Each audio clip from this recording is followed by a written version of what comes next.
Hey, welcome everyone to the Game Dev Discussion Podcast. As usual, I'm your host, Alex Beddoes, and this week I have my new art director, Eric Person on. Dude, thank you so much for taking the time to come on. No worries. Thanks for inviting me. Man, I mean, it's been really cool to I've been a fan of your work, like before joining Initiative. I love the Silent Hill stuff, the Metal Gear Rex stuff I've seen on your ArtStation. Been a big fan of that style for a long time. So it's cool to talk to you. And like in extension, it's also, being my art director, it's quite an interesting way this all came around. Now, I did a survey with like people who listened to the podcast not long ago. And one of the big things that came back was, I've had majority of my guests have been 3D environment art. I don't speak to many concept artists, and that's where your career's been for the most part. Like recently, you're an art director, but you built your career at DICE as a concept artist. So I think I want to start there. You've gone through like you're an intern, you're a junior, you're a mid, a senior, a lead. You've gone through the whole ringer like of career progression.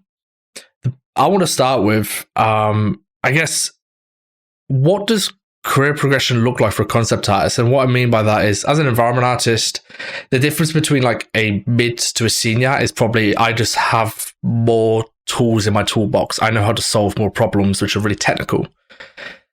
Concept art, and I don't mean if it sounds like this isn't derogatory, but concept art doesn't feel as technical as, say, like something like environment art, where there's all these like little things you got to get working. So what does progression look like? Is it raw ability? Is it the speed at which you produce your art? Like how do you go from an intern to a senior? What does that progression look like for a concept artist? There's one way to answer that. I guess it's different depending on what company you're in and what your situation looks like. For me, it was starting as an intern. I was very green. I kind of had this, around 2005 to 2008, there was this stigma in the concept art world about, you should be painting everything. You can't really use photos. I kind of approached the entire concept art world that way. I was trying to paint everything. And as an intern, I was painting and drawing most of my time. I think I picked, like, along the way, I kind of picked up just like you use whatever techniques you need to get the job done. I think in terms of career progression, I would say it's probably like just how you present yourself to the team. Like it has a lot to do with soft skills, actively solving problems, kind of communicating with other disciplines and showing how you're interested in the project as a whole, and you're not only thinking about this painting, you're thinking about how this painting is fitting into the bigger picture of the project. If someone is asking you to solve a problem, you ask them questions like, well, what is the world? What does the world look like? Or like, what is the motivation for these characters? Or what is the motivation for the world? Why are we here? Why are the players there? Things like that. Just caring for what you do, caring for your craft.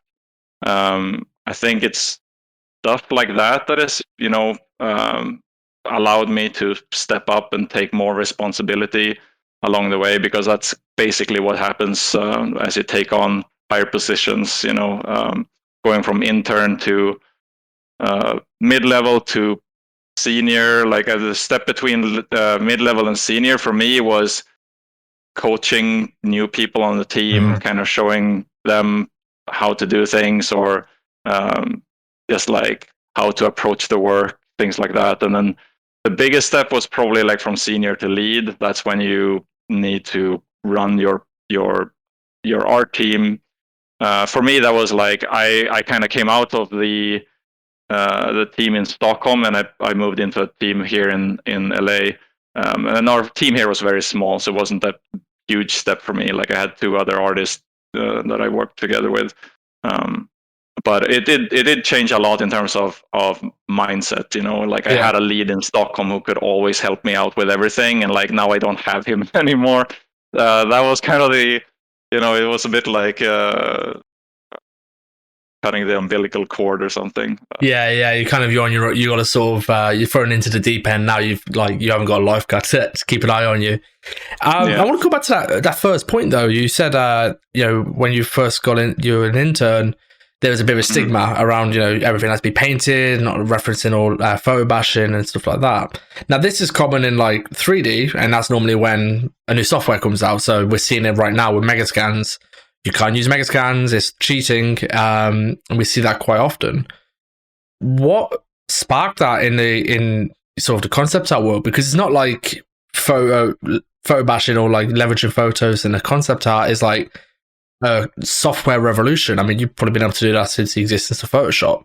So why was it so prevalent or like a hot topic back when you were an intern? I mean, I don't know. I can't remember why it was like that. I guess it was just like full of purists back then, and as we've evolved, I guess people have kind of taken on whatever means necessary to make the best result. So, and there's still that there's different school of thoughts. Like there's still people who look at Craig Mullins, one of the best concept artists ever, and he still seems to be painting most of his work. I remember like some things that he'd been saying about concepts like using 3D in concepts puts a bigger stamp on your work than he would prefer. So things like that I was kind of listening to at the time. But I don't know, like I can't speak to why it was like that. I just remember that like that was the work that I saw. That was the work, I was looking at artists, working on Mass Effect, like the early Mass Effect, God of War 3, like back in those days. That was kind of the inspiration for me. And I think that the change just hit me hard when I got into DICE, because the first project that I was on as an intern was Battlefield 3, and I remember that the point in time was the concept artist who was on that project. He was illustrating single player levels, and the process for doing that was like, if you're only one guy, because there was only one concept artist on Battlefield 3, and he couldn't be painting everything, to illustrate an entire single player campaign. So the direction that he got from the art director was basically like, just take a photo that is as close as possible to the experience that we want to do. Do whatever you need to on the photo to like get it into the range of like speaking to this is what it should look like. And like, don't spend more than an hour per concept. And that was kind of a hard way of getting started, because like being purist and painting everything, like now I'm being told to like just use a photo and get it into the zone, and that will be good enough. So on that, with concept art, and when I say concept art, it's like I've seen concept artists tweet before, like it's not concept art, it's concept design. And I've struggled this at times. Like, working in game dev, you are always under a certain amount of restrictions, whether that's time, resources, whatever it is. And it's like, at one point or another, your art stops becoming art. Like, you're not making a piece of art, you're making a thing. Like, games get optimized. Like, you can make this amazing sculpt of a character or an environment that has to get optimized down, and you lose quality through that process. So you have to become like not attached to your art.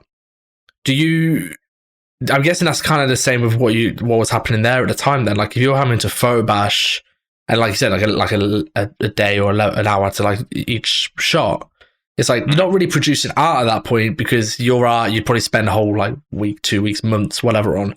You're just purely, it's a really functional thing, right? Like, you don't really want to call it art. It's just a functional piece of content. Yeah, I mean, you're solving problems, right? And I get, like, I've seen this in a couple of like you've seen it in other disciplines as well. It's kind of similar to like animation. To become an animator, you need to learn how to keyframe animate. And like some of my friends that I went to school with, they got into animation by doing that, and they really wanted to like hand animate, Pixar movies or something like that. And once they got into something like got into DICE, it would like that is very different, right? Like, you don't key animate soldiers. You work with mocap data. So it's a change in mind shift, or a mindset shift rather, to kind of evaluate what tools do you need to use to solve the problem that is ahead of you. And so that's kind of where I've kind of progressed over time to just like see the benefits of using photos. Like right now, I push my concept artists to just use photos. Like there's a lot of 3D trending right now in the concept world, and I see the benefits of it. But at a certain point, as you probably know, like 3D can just look really stiff and stale, and you're missing that the grounding elements. And if you're working on a keyframe shot or whatever, like at some point you just have to kill the 3D-ness of a painting and bring it into Photoshop and add like a layer of photo bashing or painting over it to kind of just make everything kind of come together. Is when you say come together, and I've thought about this before, like when I look at and the name's escaping me now, but there's a concept artist where he's focusing purely on like blocking out composition shapes, and then he's loosely painting over. And at one point when he calls it done, I look at it and I'm like, that's a beautiful piece of art, but it's so loose. And it's because, and I think the reason I found it to be a really interesting piece of art was there was a lot of room for interpretation. Like everything wasn't spelled out to me. Like a tree wasn't just a tree. It was like, I looked at a shape and I kind of inferred that it was a tree, that it was mossy, the flow of the level. I guess that's kind of what I think that's what you're talking about, where like you kind of take out this, because like I said, 3D can be very sterile. When you add that sort of painterly layer on top of it, it's like it allows it to be interpreted again rather than being very objective, I guess. It's from looking at oh god, I'm really pissing me off. I can't remember the name, but we were talking about it in another Discord, and like they were showing his painting process. And he had 3D in there, and eventually he took the 3D out and just like lassoed all the round elements and moved it all around, because he's like, I don't like how he kept using the word sterile, so I don't know why that word's in my head. But it's like it allowed the work to be inferred. You had to look at it, and you had to kind of like look at the image and really look at it for a couple of minutes to like really understand what's happening in it. Is that kind of what's happening when you're when you say breaking the 3D? You're kind of loosening everything up a little bit. Yeah, I mean, I usually talk about energy in a painting, and I think that's what you're tapping into there. Like, just look at someone like, I mean, the best painters do this really, really well. Like, look at someone like Richard Schmid, for instance. Like, he's probably one of the most known. I mean, he's not a concept painter, but he's a fine artist. But his style of painting has so much energy to it and such a clear focus. Like there's always like a really clear focal point where he puts most of the detail, and then there's like a big part of the canvas is really suggestive with just like simple brush strokes. There's definitely a school of thought in concept where like a lot of people kind of approach it from that end, and that's kind of where I started, was to do stuff like that. Like that's what I wanted to do. As a 3D artist, you work on individual elements, right? Like you sculpt this rock and you make this wood, and you kind of make all of the individual elements, and then you put them together in a scene. And the worst part of it is when it just becomes like, well, here's a rock, here's a tree, here's a ground, here are all of the like separate elements, and they're not put together in a good way, right? Like I think that's why it's super important to work with PBR, that you get things to kind of live in the same family, like in the same value range, and then you work with like your scene, you work with fog, you work with visual elements that kind of glue the scene together. So I think that's why so much of the Last of Us artwork is working so well, because they have this foliage to just like tie everything together. Like that is the visual glue that kind of makes everything sing, and is not just like a bunch of separated assets. Yeah, and also when you have all them 3D elements, like you could spend a long time making every little 3D element really, really nice. Like, you make it a beautiful rock, and like on its own in isolation, it's just amazing rock. When you do that for every single thing, suddenly it's like, okay, everything's super detailed. And speaking to Marcel Scheiker from Crytek when they were working on Hunt Showdown, he's like, just being able to like infer, like add enough detail to something to like for it to look right at like with everything else. Because like if everyone made a barrel and the fishing nets and the buildings all hero assets, like you don't really like, it's just a lot of noise and there's a lot of stuff to process. Where, and I think that's Last of Us is a great example. The one I always look at is like Sony Santa Monica with God of War. Like they had the visual balance between all their 3D assets so down that it was kind of like nothing stood out, if that made sense. Like, and I mean, they were also super hard on textile density, so like it was nothing stood out, nothing broke my like immersion. You just sort of, you looked at a space, you just sort of, nothing caught your eye, but everything looked really cool at the same time. It's like this really weird thing that happened when you played them games. And also speaking to, you know, that style, we had a very interesting conversation, and it's actually what really sort of spurred me on to like, okay, we need to talk about this more on the podcast. I said to you, when you, because if anyone who's watching this on YouTube, you can see Eric has a really big bookshelf behind him, and there's some comic stuff you have on there, like big A3 comic books with the original illustrations. And you said at DICE you did a lot of these, and I said that's really odd. Like I think of DICE and I think of hyperrealism. Really odd to hear you say you did a lot of like quite illustrative type concept art there. So let's just retread that conversation a little bit, because that was super interesting to me, because I never heard it said before. So at DICE, you did a lot of comic-y type art. Why? How were you able to do that at a studio which is renowned for hyperrealism, photo scans, all the stuff like that? Well, so I think it's a big part of it is the people around you, right? Like there was two other concept artists when I started, one concept artist and one storyboard artist, and both of them were super into comic books and really, really talented comic book artists. And maybe that's why I got in as well, because I was not a great painter, but I had like a bunch of comic book stuff in my portfolio. I wanted to be a comic book artist for the longest time, and I was trying to do that, and I only did like black and white drawings for, I don't know, 5-10 years almost, before shifting into like, okay, I need to learn how to paint, and started looking at concept art.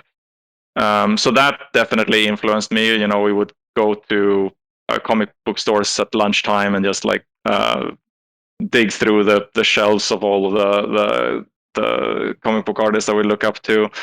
But I think also like the style of DICE games, they know what they're doing, right? Like we know they kind of set the look for Battlefield. Everyone knows that it's realistic, and that kind of gives the concept artist the freedom to have a bit more of like their own style in how they illustrate things. So I didn't do much comic book style artworks. What I did was when we did character art, for instance, we didn't have to illustrate like these photoreal characters, photo bashing, and kind of use that whole approach to illustrate what the characters should look like in Battlefield. We could make them as comic book characters. Like I think there's even a strength in that, because you're simplifying the elements to just like, if you're doing a comic book character, you're focusing on silhouette, you're focusing on exaggerating features, you're focusing on, you know, putting accent colors where they matter and things like that. So you're simplifying, like you're not getting into the details of like finding the right photos to make it look photoreal, but you're focusing on like the big picture read, or like the squintable read of a character from a distance. And everyone could look at those drawings, and they could, you know, they could see it in their mind of what this is going to look like, you know, when it goes to character art. So everyone knows the look of Battlefield, and once we give those to the character art team, like they would just take it and run with it. Like we wouldn't really be connected from that point. Like they would just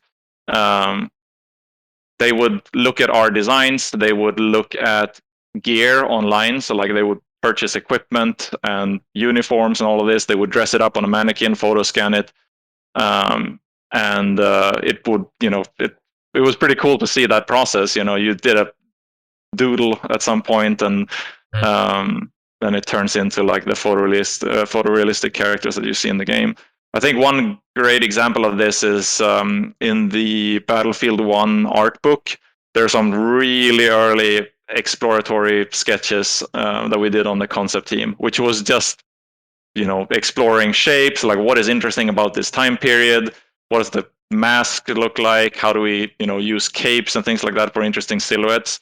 Those were really, really rough and really like comic book type illustrations that the character art team did a really good job of like translating into real characters. I can imagine being a 3D artist, both character and environment, on that team would have been a lot of fun, because I guess you're constantly seeing just really cool, like it gets a little bit a step closer to being just art. Like it's not getting too sterile, it's not getting too realistic. There's a lot of room for interpretation. And correct me if I'm wrong, I'm assuming between the different concept artists you had wildly different styles. It weren't like you were all copy and paste of each other, and if like you were showed a concept, you'd probably be able to know who did that because of the style of it, I'm guessing. Yeah, there was definitely more of that when I was at DICE. You could see from each of the separate concepts like who did which one. And I think I don't know, like I'm a bit torn on this, because I think there's a value in that. Like there's definitely a value in allowing an artist to have their own expression and kind of do what they feel right, and have them go in their own explore their own path.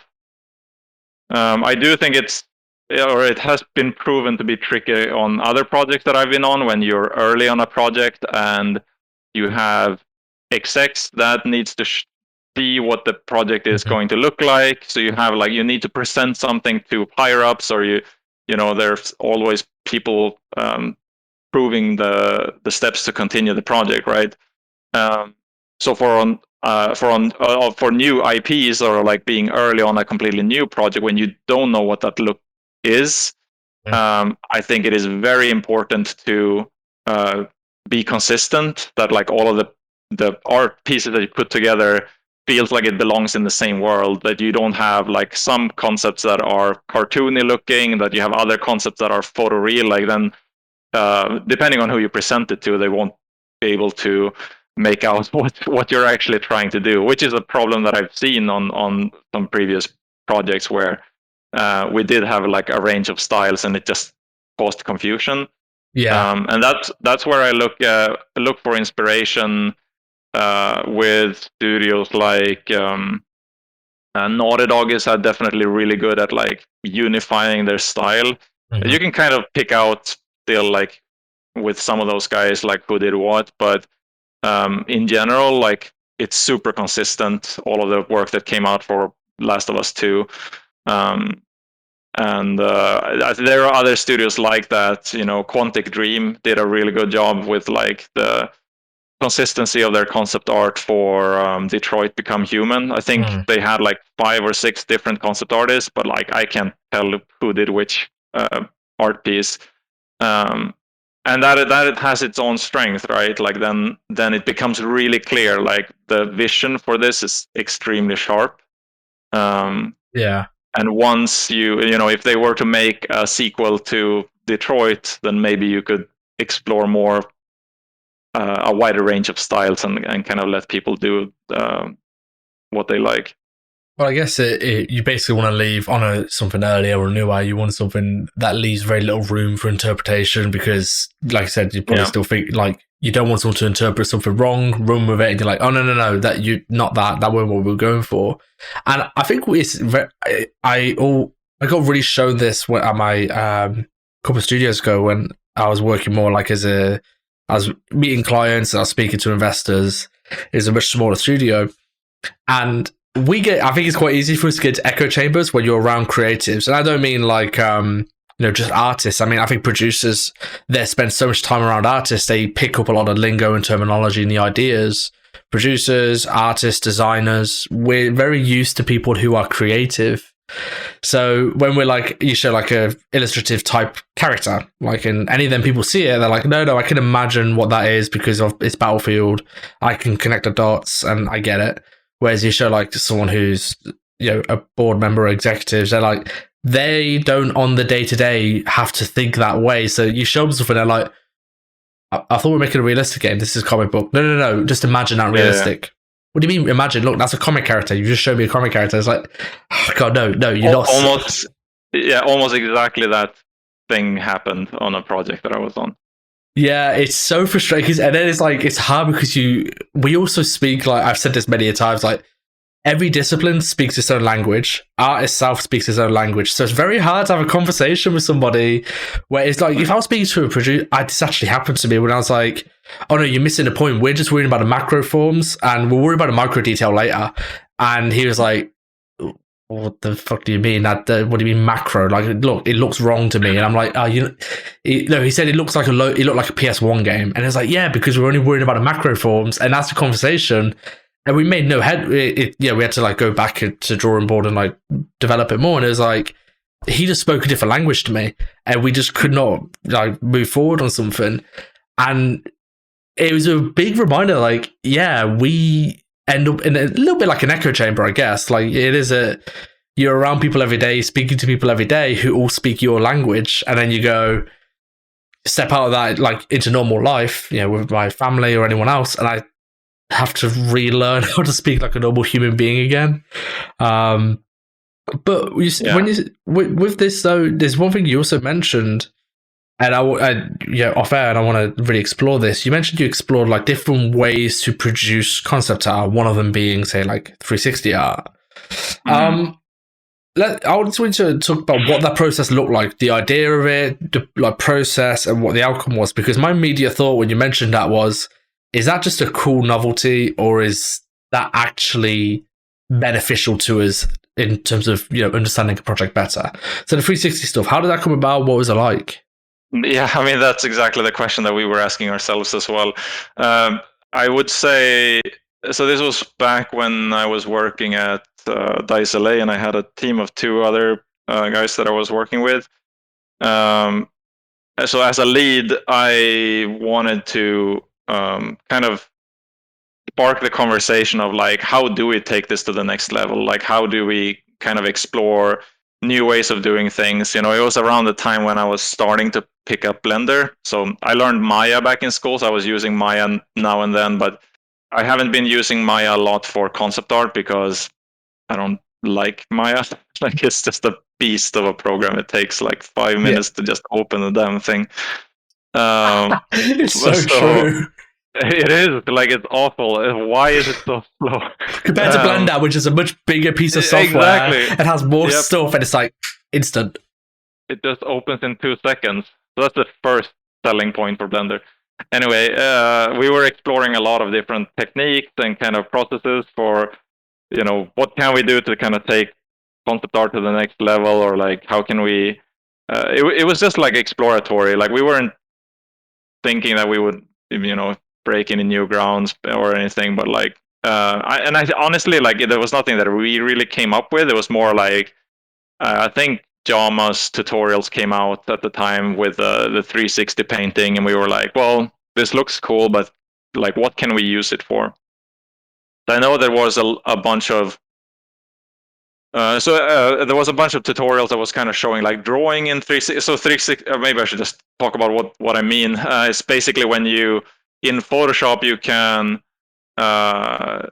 create like a 3D layer that is basically putting yourself at the center of a big dome.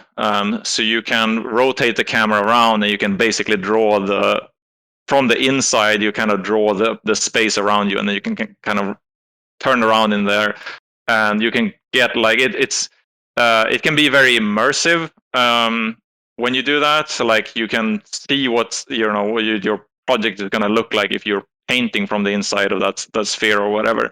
One thing we noticed early on from just like drawing is like, it takes forever to draw like an entire sphere and draw everything around you.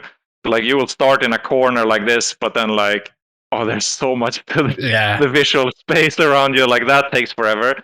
So that was like something we hit early on, that like, this is never going to work for production or anything else.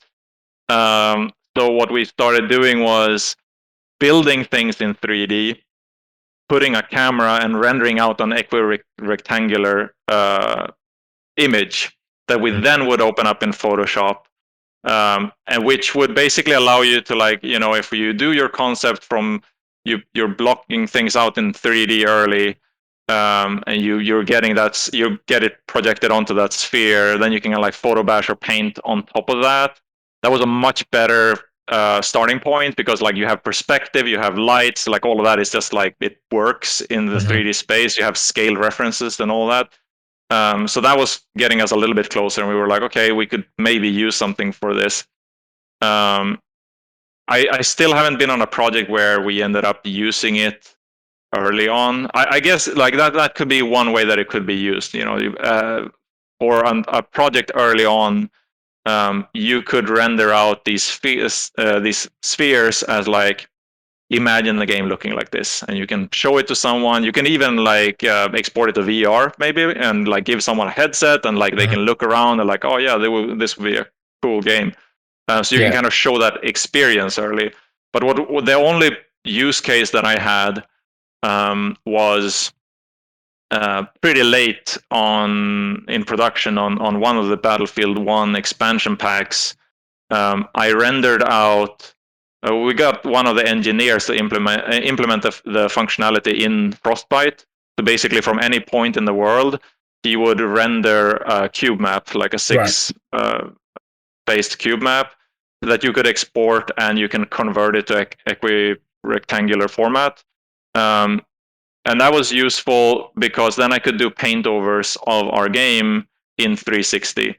Yeah. But even with that, it's like normally when you do paint overs of the game, you're looking at something very specific, right? Like you do a screenshot of this area, like we need to solve this area, this looks terrible, like can you work on the composition or the materials or the lighting or whatever it may be.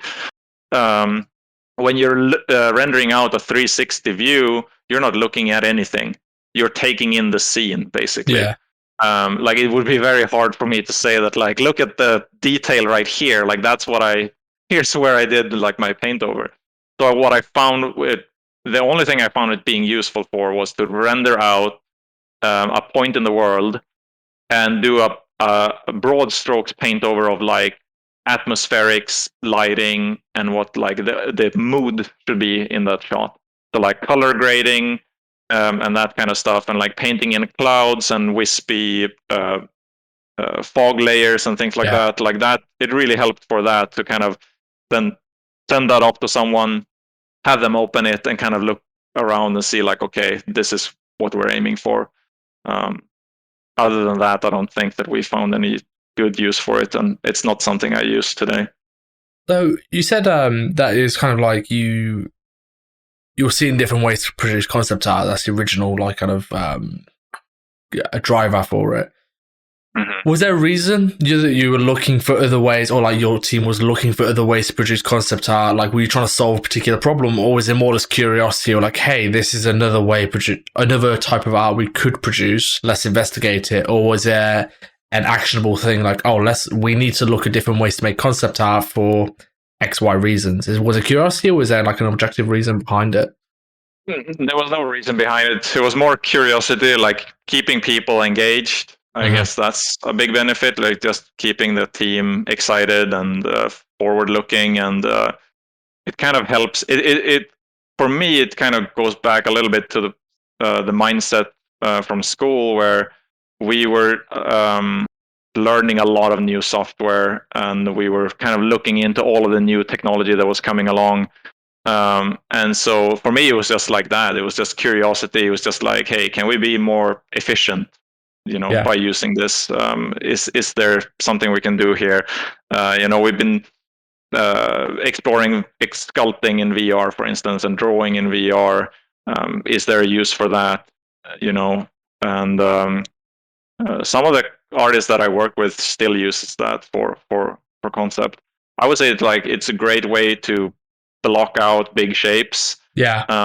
If you compare it to ZBrush or 3D Coat, I guess 3D Coat is kind of the closest thing. I've used 3D Coat a little bit, but I never really got into the mojo of that software. Mm-hmm. It never really stuck with me. But VR is much more intuitive. It's kind of doing the same thing, but more intuitive. It's easier to just like draw things out and kind of like quickly rotate, like especially the Boolean operations, you know, in um, Medium, the VR sculpting software. I just pick a mesh from my brush and I just like I scrape things out of my mesh, which is much more, it's much easier than it was in 3D Coat, kind of like rotating and then placing an object right here and then applying, and then, you know, it was just way too slow. VR is quite interesting because I went to a Vertex conference talk, and Dylan Sison, a Pixar tech director, like was talking about, he's a big fan of VR, like in Medium.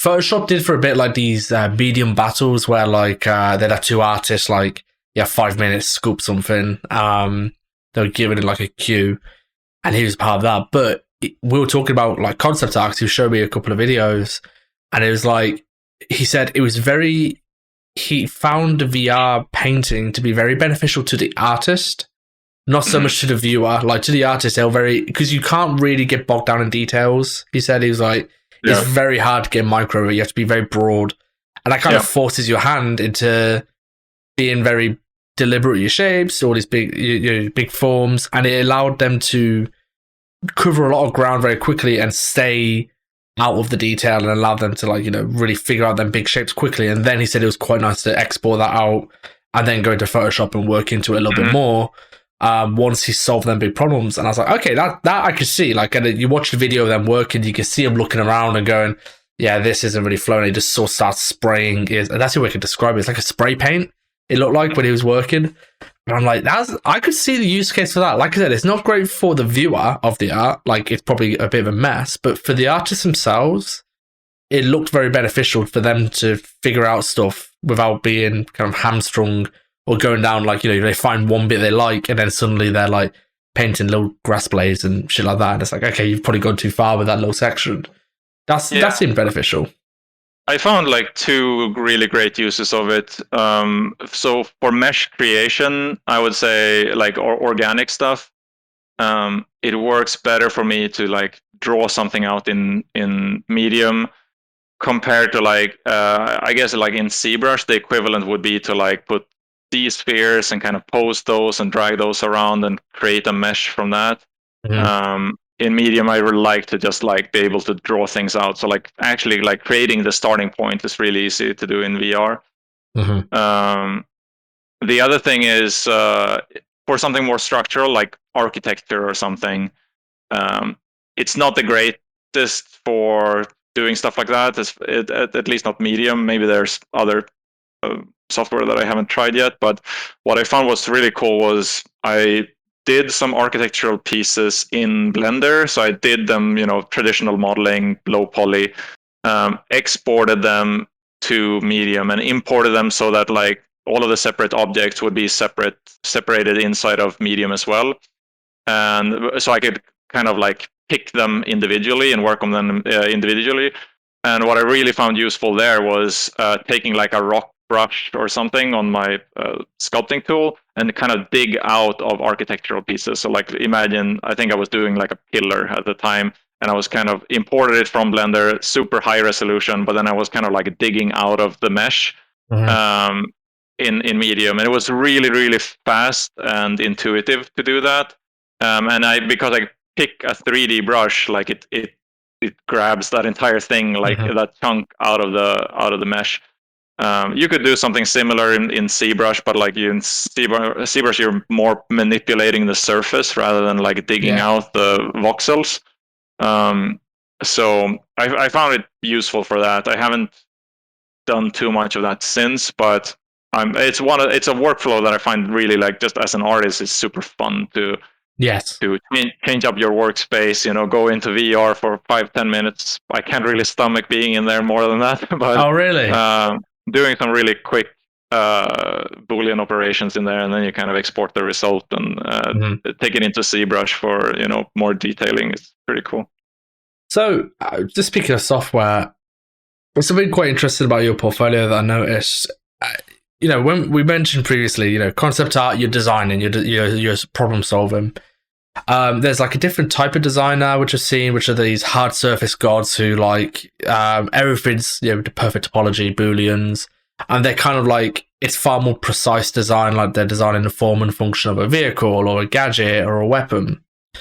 You've done quite a bit of in, I think it was Blender you used, but like say for example the Samus suit you did with the MGS style aesthetic. That's just raw design going on, like that's 3D design work going on, and it's not like you've just dipped your toe. You're pretty competent at it. What led you down? Like, is that always been something you're interested in the sort of the more modeling type of design, or is that something as you've sort of gone more senior and now being an art director, you need both kind of hands? Because it feels like the concept art is like a lot of stuff needs to be informed, like, oh, how does this shape come together? What does this space look like? When you're doing the modeling side of it, it's like it's far more precise and deliberate. This is how this thing works functionally. It fits into here, and then a bolt goes there.